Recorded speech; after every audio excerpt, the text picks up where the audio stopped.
जी, पत्नी ने और दोनों लड़कियों ने मारा था। पत्नी और इनके जो बात अभी तक विवेचना में सामने आई है कि पत्नी और बेटियों से इसका विवाद होता रहता था। मृत्यु से 2 दिन पहले भी काफ़ी विवाद हुआ था।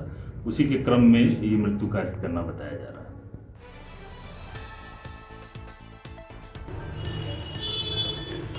कभी दहेज की खातिर तो कभी अपनी पत्नी से पीछा छुड़ाने के लिए अक्सर ही पतियों द्वारा पत्नी की हत्या करने की खबरें सुनने को मिलती हैं। लेकिन रामपुर में पति द्वारा रोक टोक किए जाने से तंग आकर उसकी पत्नी ने अपने पति की गला घोंटकर हत्या कर दी। आरोप है कि उसकी बेटियां भी अपनी मां के साथ इस हत्या में शामिल हैं। पुलिस ने आरोपी पत्नी को गिरफ्तार कर जेल भेज दिया है, जबकि पुलिस इस घटना में बेटियों के सम्मिलित होने की जांच में जुटी है।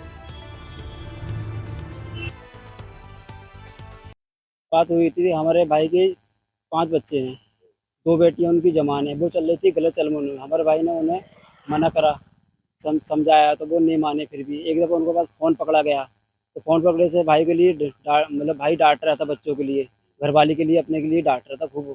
तो वह उन्होंने ना डाँटने की वजह से भाई के ऊपर सब दोनों बेटियों ने और हमारी भाभी ने उन पे हाथ चलाया। हाथ चलाने के बाद में काफ़ी दूर उन्हें मारते लेकर। गाँव वालों ने उन्हें समझा दिया अच्छी तरह, तो कोई बात नहीं, कि गाँव समझा दिया, उनके समझा बुझा के सब जने वो अपने-अपने घर से, गाँव वाले अपने घर चले गए, हम अपने-अपने घर पे आ गए, सो गए। सुबह को देखा उनके हाथ पैर सब बंधे हुए, सब पे उनका टैटू-वैटू लगा हुआ और पेटों में रस्सी-वस्सी पड़ी हुई। सब वही हमने पूरे गाँव वालों ने देखा है। और वो सब जो कर्मचारी पुलिस वालों को हम एप्लीकेशन भी करी थी, खाली वो कोई कुछ कार्रवाई नहीं करी, खाली वो देखकर और चली गई। तो अब पत्नी को तो जेल भेज दिया पुलिस ने, पर गिरफ्तार हो गई पत्नी। तो पत्नी ने मारा था इनको क्या? जी, पत्नी ने और दोनों लड़कियों ने मारा था। फिर आपने एफआईआर कराई? जी, हमने एफआईआर कराई थी जी, मैं संस्कार-वस्कार करने के बाद में फिर एफआईआर करके आई थी। हम पूरे गाँव में मिलके गए थे, फिर भी हमारी कोई सुनवाई नहीं कर रहे थे, एफआईआर लिख नहीं रहे थे हमारी। अब लिख गई एफआईआर? अब एफआईआर लिख गई है, अभी कोई कार्रवाई इसमें। तो बीवी तो गिरफ्तार हो गई उनकी। हाँ, बीवी अंदर हो गई, वो भी थाने में ही, बिलासपुर थाने में ही है। अब भाई का क्या नाम है? जी, भाई का नाम है विजेंदर, तुम्हारा? मेरा नाम जोगिंदर। ये मुड़िया खुर्द गांव है, थाना बिलासपुर के अंतर्गत। यहाँ एक व्यक्ति की मृत्यु की सूचना प्राप्त हुई, जिसमें बाद में पोस्टमार्टम कराया गया। तो पोस्टमार्टम में प्राप्त पता चला कि उसकी मौत जो है स्ट्रैंगुलेशन से हुई।